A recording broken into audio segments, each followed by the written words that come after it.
10:30টার সময় এসে পৌঁছালাম।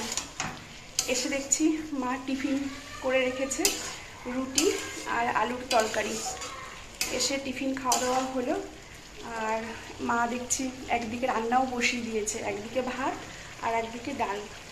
তো টিফিন খাওয়ার পরে মাকে বললাম তাহলে তুমি স্নান করে আসো, আমি রান্নাটা দেখছি, মানে বাকি রান্নাটুকু আমিই করছি।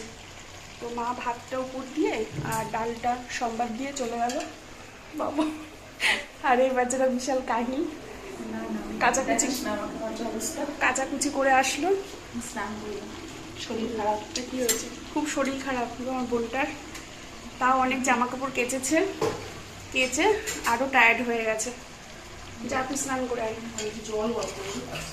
জল গরম বসাবি। আর মা গেছে স্নান করতে, ভাত আর ডালটা নামিয়ে। আর এদিকে আমি করছি এখন নিরামিষ হচ্ছে লাউ ঘন্ট, মুগ ডাল ছিটিয়ে নিরামিষ লাউ ঘন্ট করছি। মাছের মাথাও ছিল, কিন্তু মাছের মাথাটা আর দিলাম না, ওটা মাছের ঝোলেই দিলাম।